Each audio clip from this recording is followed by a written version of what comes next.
मैं Gayatri Kasotia government RC Khetan polytechnic college Jaipur के electronics department से हूँ।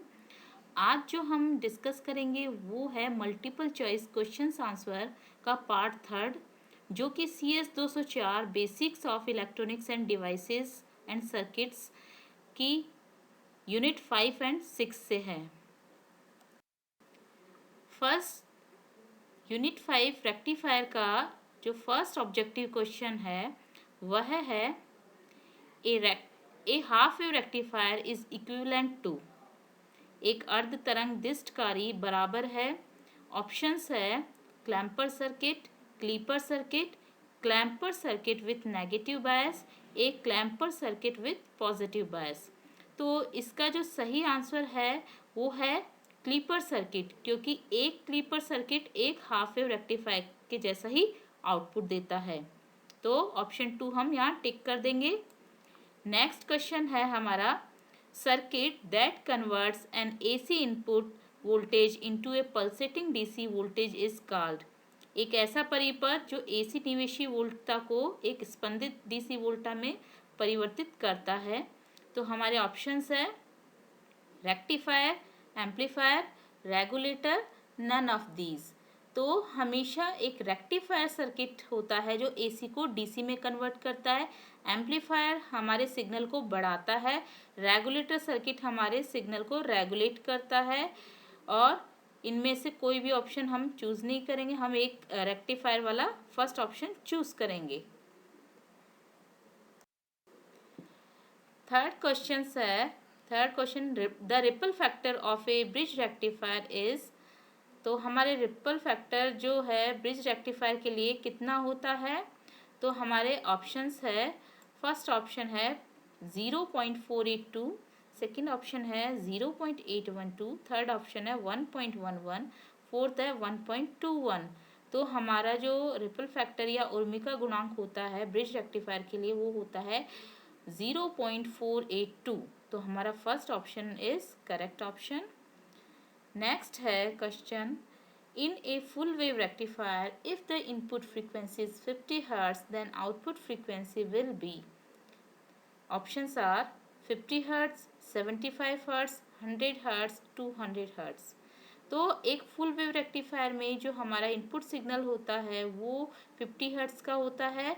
तो हमें जो आउटपुट मिलता है वो एक साइकिल में हमें same to same second cycle में भी मिलता है, यानी पॉजिटिव और नेगेटिव साइकिल हमारा सेम ही मिलता है। तो वहाँ पे फ्रीक्वेंसी जस्ट डबल हो जाती है। तो हमारा जो ऑप्शन थर्ड है 100 hertz is the right answer. तो हम इसे टिक कर देंगे। नेक्स्ट क्वेश्चन है विच रेक्टिफायर रिक्वायर्स 4 डायोड। कौन सा रेक्टिफायर है जो 4 डायोड से बनता है? तो ऑप्शंस आ रहा है half wave rectifier, full wave rectifier, full wave bridge circuit, voltage quadrupler. तो हमारा जो हाफ वेव रेक्टिफायर है उसमें सिंगल डायोड यूज़ होता है, और फुल वेव रेक्टिफायर जो सेंटर टेप से बना उसमें 2 डायोड का प्रयोग होता है, और जो फुल वेव ब्रिज सर्किट है उसमें 4 डायोड का प्रयोग होता है। और वोल्टेज क्वाड्रुपलर में 4 डायोड का यूज़ होता है, लेकिन वोल्टेज क्वाड्रुपलर एक रेक्टिफायर सर्किट नहीं है, वो एक वोल्टेज मल्टीप्लायर सर्किट है जो वोल्टेज को 4 गुना कर देता है। इसलिए हमारा जो ऑप्शन है वो हमारा थर्ड ऑप्शन है फुल वेव ब्रिज सर्किट। तो हम इसे टिक कर देंगे। नेक्स्ट क्वेश्चन है the basic purpose of a filter is to. तो हमारा जो छनित्र है उसका मुख्य कार्य क्या है? फर्स्ट है minimise variation in the AC input signal, suppress harmonics in rectified output, remove ripples from the rectified output, fourth है स्टेबलाइज DC आउटपुट वोल्टेज। तो हम जो फिल्टर यूज़ करते हैं वो हमेशा रेक्टिफायर के बाद में यूज़ करते हैं। तो हम जो फिल्टर से करते हैं रेक्टिफाइड आउटपुट जो होता है वो DC होता है, बट उसमें कुछ AC के रिपल्स होते हैं, तो हम उनको रिमूव करने के लिए यूज़ करते हैं कि हमें प्योर DC मिले। तो जो हमारा थर्ड ऑप्शन है remove ripples from the rectified output is the correct option, और हम इसे टिक कर देंगे। नेक्स्ट जो क्वेश्चन है वह है the basic reason why A full wave rectifier has twice the efficiency of A half wave rectifier is that. The options are It makes use of transformer. Its ripple factor is much less. It utilizes both half cycle of the input. Its output frequency is double the line frequency. तो हम basically जो इसके अंदर full wave rectifier बनाते हैं उसमें हमें दोनों साइकिल जो इनपुट के होते हैं वो यूटिलाइज होते हैं, जिसकी वजह से इसकी एफिशिएंसी जस्ट डबल हो जाती है। तो जो हमारा थर्ड ऑप्शन है, it utilises both half cycle of the input, is the correct option और इसे हम टिक कर देंगे। नेक्स्ट क्वेश्चन है, the output of a rectifier circuit without filter is. The options are 50 hertz AC, smooth DC, pulsating DC, 60 hertz AC। तो हमेशा जो rectifier या डिस्टकारी का जो आउटपुट है, यदि फिल्टर यूज़ नहीं किया है तो उसका हमेशा आउटपुट होता है पल्सेटिंग DC, क्योंकि वहाँ पे DC में कुछ AC के रिपल्स रहते हैं जिनको हम पल्सेटिंग DC के रूप में बताते हैं। तो थर्ड ऑप्शन यहाँ हम टिक कर देंगे। नेक्स्ट क्वेश्चन है, द PIV of a full wave centre tap rectifier is. तो हमारे centre tap full wave rectifier का PIV कितना होता है, peak inverse voltage. Options are Vm/2, 2Vm, Vm 0। तो हम जो centre tap full wave rectifier लेते हैं उसमें हमारे पास जो वोल्टेज आती है सेकेंडरी कॉइल पे वो ट्वाइस Vm आती है। ऊपरी सिरे से और निचले सिरे के बीच में टोटल वोल्टेज ट्वाइस Vm होती है। तो हम इसमें सेकंड ऑप्शन टिक कर देंगे। The next question is, an advantage of a full wave bridge rectification is. The options are, uses the whole transformer secondary for the entire AC input cycle. It costs less than other rectifier type. It cut off half of the AC wave cycle. It never needs a filter. तो हम जो bridge rectifier है उसको advantage में हम लेते हैं। जो हमारा फर्स्ट ऑप्शन है, uses the whole transformer secondary for the entire AC input cycle, क्योंकि जो इनपुट का जो साइकिल होता है AC उसको पूरे को वो सेकेंडरी ट्रांसफार्मर के कॉइल पे ये काम में आ जाता है। तो ये एक बहुत ही बहुत अच्छा एडवांटेज है ब्रिज रेक्टिफिकेशन में। तो हम इसमें फर्स्ट ऑप्शन टिक कर देंगे। नेक्स्ट है, an L filter is connected. L यानी इंडक्टेंस फिल्टर को कनेक्ट कैसे किया जाता है। Options are, in series, in parallel, in both series and parallel. Last है नन ऑफ मेंशन। तो जो L फिल्टर है, इंडक्टेंस फिल्टर है, वो हमेशा DC को पास करता है, AC को ब्लॉक करता है। तो हमें जनरली DC प्राप्त करनी है तो हम जो इंडक्टर को सीरीज में ही कनेक्ट करेंगे, जिसकी वजह से वो DC को पास करेगा, AC को ब्लॉक कर देगा। तो हमारा फर्स्ट ऑप्शन हम यहाँ टिक कर देंगे। नेक्स्ट है, the maximum efficiency of half wave rectification is. Options are 85.6%, second option 40.6%, next है 100% और लास्ट है 81.2%। तो हमारी जो इसकी मैक्सिमम एफिशिएंसी है हाफ वेव रेक्टिफिकेशन में वो जनरली 40.6 रहती है। तो हम इसमें सेकेंड ऑप्शन टिक कर देंगे।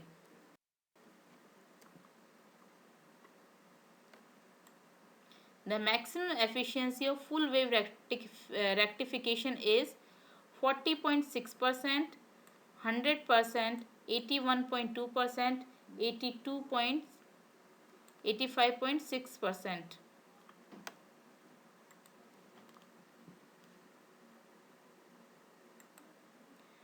तो हमारा maximum efficiency full wave rectification में वो हमारी होती है 81.2%, जो कि हाफ वेव से जस्ट डबल होती है। तो हम थर्ड ऑप्शन यहाँ टिक कर देंगे।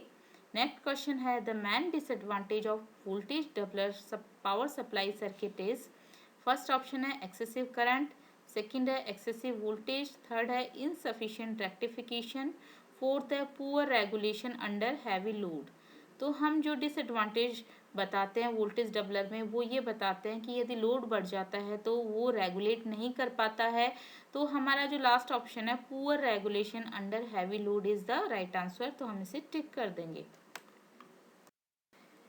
नेक्स्ट क्वेश्चन है, a zener voltage regulator maintain constant output voltage.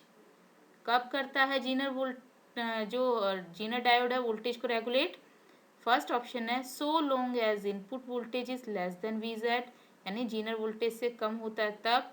So long as input voltage is more than V Z, यानी इनपुट वोल्टेज जीनर वोल्टेज से ज़्यादा है तब। नेक्स्ट है so long as input voltage is equal to V Z, बराबर होने पर। Fourth है बोथ 1 and 2। तो हम जनरली जीनर डायोड को वहाँ उपयोग लेते हैं जहाँ पे हमारे इनपुट में यदि वोल्टेज एक्सेस में आ चुकी है और हमें एक रेगुलेटेड वोल्टेज यदि आउटपुट में चाहिए तो हम उसको यूज़ करते हैं। तो जो हमारा सेकंड ऑप्शन है कि so long as the input voltage is more than V Z, then हम जीनर डायोड को यूज़ करते हैं और जीनर डायोड अपनी वोल्टेज को रेगुलेट करता है, मेंटेन करता है। तो this is all about the unit 5th rectifier. Now हम आगे बढ़ते हैं यूनिट 6 की तरफ। The unit 6 is power supplies and sensors. तो इसका फर्स्ट क्वेश्चन है function of transducer is to. Transducer का काम क्या है? फर्स्ट है electrical signal into non electrical quantity. Second है non electrical quantity into electrical quantity. Third है electrical signal into mechanical quantity. Fourth है ऑल ऑफ दीज। तो हम बेसिकली जो ट्रांसड्यूसर का प्रयोग करते हैं वो उसका जो वर्क होता है वो होता है कि नॉन इलेक्ट्रिकल क्वांटिटी को इलेक्ट्रिकल क्वांटिटी में चेंज करना। तो हम इसमें ऑप्शन 2 टिक कर देंगे। नेक्स्ट है SMPS based on the principle. SMPS कौन से प्रिंसिपल या कौन से सिद्धांत पर काम करता है? फर्स्ट ऑप्शन है फेज कंट्रोल, सेकंड है इंटीग्रल कंट्रोल, नेक्स्ट है चॉपर, फोर्थ है मॉसफेट। तो हम बेसिकली जो SMPS का वर्किंग प्रिंसिपल है वो चॉपर के बेस पे काम करता है, यानी वो वोल्टेज को वो मेंटेन करता है, रेगुलेट करता है अलग अलग वोल्टेज के लिए। तो हम इसमें थर्ड ऑप्शन टिक कर देंगे। नेक्स्ट क्वेश्चन है SMPS is used for. First option है obtaining control AC power supply, obtaining control DC power supply, storage of DC power, switch from one source to other. तो हम SMPS को use किस purpose के लिए करते हैं? जनरली जो हमारी DC पावर है उसको कंट्रोल करने के लिए, तो obtaining control DC power supply में हम इसको यूज़ करते हैं। तो ऑप्शन 2 हम यहाँ टिक कर देंगे। The next question is static UPS requires. एक UPS जो स्टैटिक UPS है वो क्या, उसकी क्या रिक्वायरमेंट होती है? Only rectifier, only inverter, both inverter and rectifier, none of the mention. तो किसी भी UPS को डिज़ाइन करते हैं तो वहाँ पे इन्वर्टर और रेक्टिफायर दोनों रिक्वायर्ड है। तो हम इसमें थर्ड ऑप्शन जो है both inverter and rectifier is उसको चूज़ कर लेंगे। अब नेक्स्ट सवाल है a thermocouple thermometer can measure very hot temperature of up to. Options are 3000 degree centigrade, 2000 degree centigrade, 1500 degree centigrade, 2300 degree centigrade. तो हमारा जो थर्मोकपल है वो मैक्सिमम कितने टेम्परेचर को मेज़र कर सकता है? तो ऑप्शन हमारे 1500 डिग्री सेंटीग्रेड को हम यहाँ टिक कर देंगे। तो third option is the right option. Next सवाल है हमारा equation of the thermocouple thermometer is. तो हमारे थर्मोकपल थर्मोमीटर के लिए इक्वेशन क्या होती है EMF के रिगार्डिंग? तो EMF E proportional to volume, EMF E proportional to area, EMF E proportional to boiling point, EMF E proportional to temperature difference. तो हमारा जो EMF होता है वो बेसिकली टेम्परेचर डिफरेंस पे डिपेंड करता है। तो हमारा जो ये फोर्थ ऑप्शन है EMF proportional to temperature difference, हम यहाँ पे ऑप्शन 4 टिक कर देंगे। नेक्स्ट सवाल है हमारा what is the principle of operation of LVDT। तो LVDT किस सिद्धांत पर काम करता है? Options are first mutual inductance, next है सेल्फ इंडक्टेंस, फिर है परमियंस, फिर रिलक्टेंस। तो बेसिकली जो LVDT होता है वो म्यूचुअल इंडक्टेंस पे वर्क करता है, उसका सिद्धांत तो म्यूचुअल इंडक्टेंस का। तो हम यहाँ पे ऑप्शन फर्स्ट टिक कर देंगे। नेक्स्ट सवाल है a thermocouple thermometer consist basically of.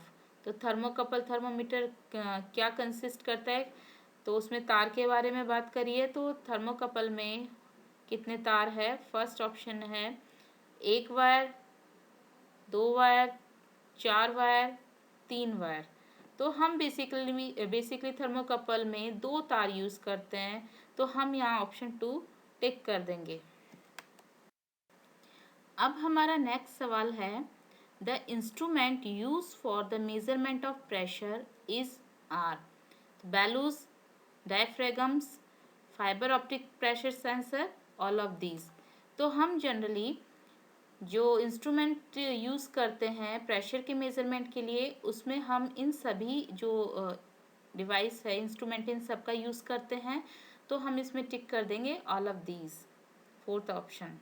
Next है, Bourdon tube is use for the measurement of gauge pressure of. तो बर्डन ट्यूब को गेज प्रेशर के मेजरमेंट के लिए यूज़ किया जाता है। तो हम बर्डन ट्यूब को यूज़ करते हैं गैस और लिक्विड फ्लूइड दोनों के मेजरमेंट के लिए। तो हम इसमें जो ऑप्शन है बोथ 1 एंड 2 वो हम टिक कर देंगे। तो option 4 is right answer. Next है, self generating type transducer are dash transducer. तो जो सेल्फ जनरेटिंग टाइप ट्रांसड्यूसर है वो कौन से टाइप के ट्रांसड्यूसर कहलाते हैं? ऑप्शंस है एक्टिव, पैसिव, सेकेंडरी, इनवर्स। तो हम जनरली इस टाइप के जो ट्रांसड्यूसर होते हैं जो सेल्फ जनरेट करते हैं, that are called active transducer. तो हम उसमें फर्स्ट ऑप्शन टिक कर देंगे। नेक्स्ट है, strain gauge, LVDT and thermocouples are example of. तो ये तीन जो हमारे है वो ट्रांसड्यूसर ही है, लेकिन उनको किस कैटेगरी में रखा जाता है? फर्स्ट है एक्टिव ट्रांसड्यूसर, नेक्स्ट है passive transducer, next analog transducer, then primary transducer. तो हम तीनों प्रकार के जो ट्रांसड्यूसर है उनको जनरली एनालॉग ट्रांसड्यूसर बताते हैं, क्योंकि ये हमें एनालॉग आउटपुट देते हैं। तो इस प्रकार से हम थर्ड ऑप्शन यहाँ टिक कर देंगे। नेक्स्ट है हमारा, LVDT winding are wound on. LVDT की वाइंडिंग जो होती है किस पे लिपटी हुई होती है? फर्स्ट है steel sheet, next aluminium, then ferrite, then copper. तो हम एलवीडीटी की जो वाइंडिंग है वो जनरली फेराइट पे लपेटते हैं। तो ferrite is the right answer, जो थर्ड हम यहाँ टिक कर देंगे। नेक्स्ट है, आरवीडीटी स्टैंड फॉर। आरवीडीटी की फुल फॉर्म क्या है? फर्स्ट ऑप्शन है rotary voltage differential transformer, rotary variable displacement transformer, rotary variable differential transformer, none of above. तो हम जो इसकी फुल फॉर्म बताते हैं वो होती है रोटेरी वेरिएबल डिफरेंशियल ट्रांसफार्मर। तो थर्ड ऑप्शन यहाँ हम टिक कर देंगे। The last question of this unit is, in rotary variable differential transformer the mutual inductance between the primary and secondary coil varies। तो जो RVDT है उसके अंदर प्राइमरी और सेकेंडरी कॉयल के बीच में जो म्यूचुअल इंडक्टेंस है वो वेरी कैसे होता है? फर्स्ट ऑप्शन है linearly with the angular displacement, non linearly with the angular displacement, linearly with the linear displacement, non linearly with the linear displacement. तो हम जनरली इसमें जो हम चेंज पाते हैं वो linearly with the angular displacement change पाते हैं। तो इस प्रकार से हम ऑप्शन फर्स्ट टिक कर देते हैं। तो आज जो हमने डिस्कस किए वो मल्टीपल चॉइस क्वेश्चंस थे यूनिट 5 एंड 6 के लिए। तो ये सभी बहुत इम्पॉर्टेंट है एग्ज़ाम पॉइंट ऑफ व्यू, तो इनको आप अच्छे से तैयार करें। Thank you.